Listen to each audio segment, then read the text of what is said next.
నమస్తే, welcome to Telugu one cinema. This is Diveshree. Telugu చలనచిత్ర పరిశ్రమలో ఎంతో మంది సంగీత దర్శకులు తమ స్వరాలతో ప్రేక్షకులను, శ్రోతలను అలరించారు. అయితే వారందరిలోనూ చక్రవర్తిది ఒక ప్రత్యేకమైన శకమని చెప్పొచ్చు. దాదాపు 1.5 దశాబ్దం తన సంగీతంతో తెలుగు చిత్ర పరిశ్రమను శాసించారు. 1971 నుంచి 1989 వరకు స్టార్ హీరోల సినిమాల నుంచి చిన్న హీరోల సినిమాల వరకు తన బాణీలతో మ్యూజికల్ హిట్స్ ఇచ్చారు. తెల్ల చీర కళ్ళ కాటుక ఎర్ర బొట్టు, తెల్ల చీర కళ్ళ కాటుక ఎర్ర బొట్టు పెట్టుకుని వచ్చింది కృష్ణమ్మ, ఏదో కబురు పట్టుకొచ్చింది కృష్ణమ్మ. ఆ కబురేమిటమ్మా, ఈ పరుగెందుకమ్మా. 70వ దశకంలో దాదాపు అన్ని సినిమాలు చక్రవర్తే చేశారా అన్నంతగా పేరు మారుమోగిపోయింది. 1995లో వచ్చిన అమ్మోరు సంగీత దర్శకుడిగా ఆయన చివరి సినిమా.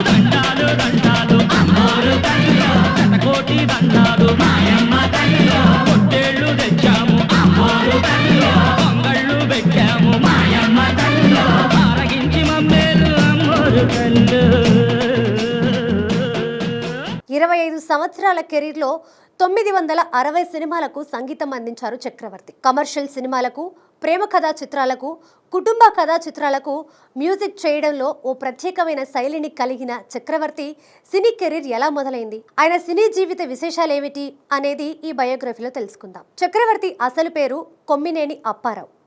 1936 సెప్టెంబర్ 8న గుంటూరు జిల్లా పొన్నెకల్లు గ్రామంలో బసవయ్య, అన్నపూర్ణమ్మ దంపతులకు జన్మించారు. ప్రముఖ దర్శకుడు కొమ్మినేని శేషగిరిరావు ఈయన సోదరుడు. వీరిది వ్యవసాయ కుటుంబం. చక్రవర్తి ప్రాథమిక విద్య పొన్నెకల్లులో, డిగ్రీ గుంటూరు హిందూ కాలేజ్లో చదివారు. తండ్రి రంగస్థల కళాకారుడు, తల్లి మంచి గాయని. ఆమె ప్రభావం చక్రవర్తిపై ఉండడంతో సంగీతంపై ఆసక్తి కలిగింది.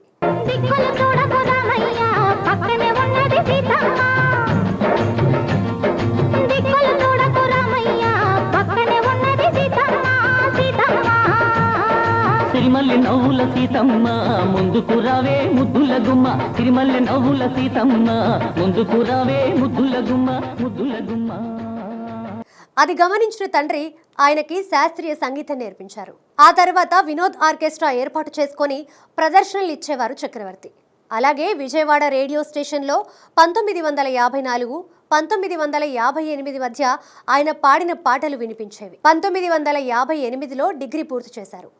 ఆయన ఉద్యోగ ప్రయత్నాలు చేయకుండా సంగీతాన్ని నమ్ముకున్నారు. అదే ఏడాది తన మేనమామ కుమార్తె రోహిణీదేవిని వివాహం చేసుకుని మద్రాసు చేరుకున్నారు. ప్రారంభంలో చక్రవర్తికి గాయకుడిగా అవకాశాలు వచ్చాయి. ఆయన మొదట కన్నడ సినిమాలో పాట పాడారు. ఆ తర్వాత బి విఠలాచార్య దర్శకత్వంలో రూపొందిన జయ విజయ చిత్రంలో 2 పాటలు పాడారు. అలా 10 సంవత్సరాల పాటు సింగర్గానే కొనసాగారు. ఓ పక్క పాటలు పాడుతూనే కంచుకోట, పెత్తందార్లు, నిలువు దోపిడి, దేశోద్ధారకుడు చిత్రాలకు సహాయ దర్శకుడిగా పనిచేశారు. అదే సమయంలో డబ్బింగ్ కూడా చెప్పేవారు.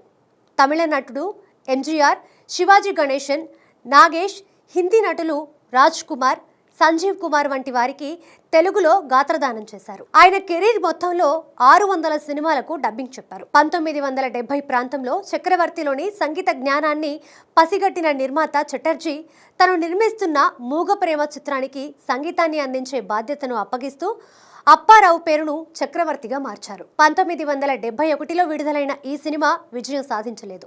ఆ తర్వాత కె విశ్వనాథ్ దర్శకత్వంలో రూపొందిన శారద చిత్రానికి సంగీతం అందించారు. ఈ సినిమాలోని పాటలు చాలా పెద్ద హిట్ అయ్యాయి. దీంతో అందరి దృష్టిని ఆకర్షించారు చక్రవర్తి.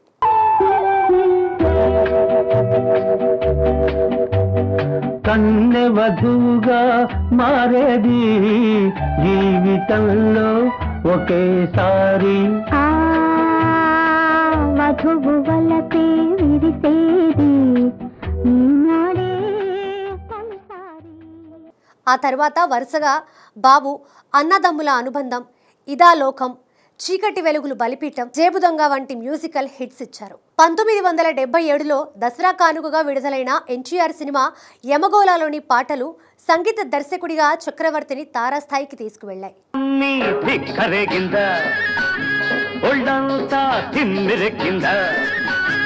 ఒళ్ళమ్మి తిక్కరేగింద ఒళ్ళంతా తిమ్మిరెక్కింద తిక్కరేగి తిమ్మిరెక్కి పైరగాలి పైట తీసి పందిరేసి చిందులేసిందా. అప్పటికే బిజీగా ఉన్న ఆయన్ని తీరికలేని మ్యూజిక్ డైరెక్టర్ని చేశాయి. ఓ పక్క సినిమాలకు సంగీతం చేస్తూనే చాలా సినిమాలకు డబ్బింగ్ కూడా చెప్పారు. అప్పటికి ఇండస్ట్రీలో ఉన్న చిన్న పెద్ద హీరోలందరి సినిమాలకు మ్యూజిక్ చేశారు చక్రవర్తి.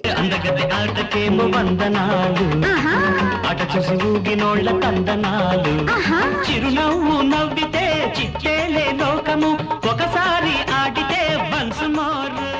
ఎలాంటి పాటనైనా నిమిషాల్లో ట్యూన్ చేయడం ఆయనలోని ప్రత్యేకత. అక్కినేని శ్రీదేవి జంటగా నటించిన ప్రేమాభిషేకం చిత్రంలోని అన్ని పాటల్ని ఒక రాత్రిలోనే ట్యూన్ చేశారంటే చక్రవర్తి వర్క్ ఎంత స్పీడ్ గా ఉంటుందో అర్థం చేసుకోవచ్చు. నా కళ్ళు చెబుతున్నాయి నిన్ను ప్రేమించానని, నా పెదవులు చెబుతున్నాయి నిన్ను ప్రేమించానని, నా కళ్ళు చెబుతున్నాయి నిన్ను ప్రేమించానని, నా పెదవులు చెబుతున్నాయి నిన్ను ప్రేమించానని, కన్నులు చూడని పెదవులు పలకని హృదయం చెబుతోంది నువ్వు ప్రేమించావని, నన్నే ప్రేమించావని.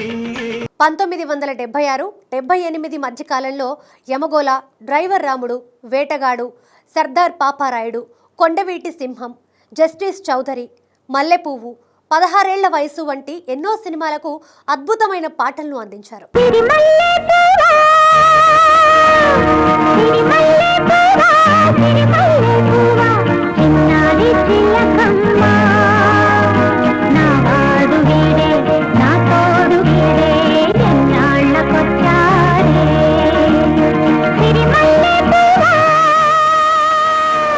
కమర్షియల్ చిత్రాలకే కాకుండా ఎర్రమల్లెలు, విప్లవ శకం, ప్రజారాజ్యం, మహాప్రస్థానం, నేటి భారతం, వందే మాతరం, రేపటి పౌరులు వంటి అభ్యుదయ చిత్రాలకు సైతం సూపర్ హిట్ సాంగ్స్ చేశారు. 1989లో 95 తెలుగు సినిమాలు రిలీజ్ అయితే అందులో 66 సినిమాలకు చక్రవర్తి సంగీతం చేయడం ఒక ప్రపంచ రికార్డుగా చెప్పొచ్చు. పండంటి జీవితం రెండింటికి అంకితం, పండంటి జీవితం రెండింటికి అంకితం, ఒకటి నీ మనసు ఒకటి నీ మమత, మమత ఉన్న మనసు కన్నా ఏది శాశ్వతము, పండంటి జీవితం. రెండింటికి అంకితం.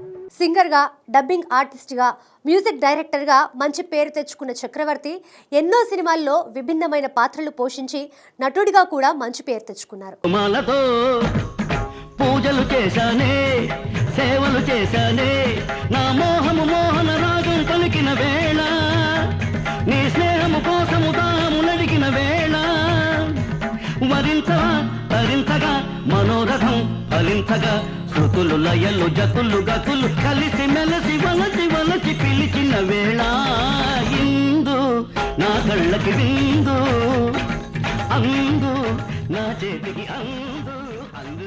ఉత్తమ సంగీత దర్శకుడిగా నేటి భారతం, శ్రావణ మేఘాలు చిత్రాలకు నంది అవార్డులు అందుకున్నారు. ఇక వ్యక్తిగత విషయానికి వస్తే ఆయనకు 4 కుమారులు. వారిలో శ్రీనుగా పిలువబడే శ్రీనివాస చక్రవర్తి కూడా చాలా సినిమాలకు సంగీతాన్ని అందించారు. ఆ తర్వాత చిన్న వయసులోనే ఆయన మరణించారు. 1955లో విడుదలైన అమ్మోరు తర్వాత అనారోగ్య కారణాల వల్ల సినిమాలకు దూరంగా ఉన్నారు చక్రవర్తి. చివరికి ఆయన ఆరోగ్యం మరింత క్షీణించడంతో 2002 ఫిబ్రవరి 3న తుది శ్వాస విడిచారు.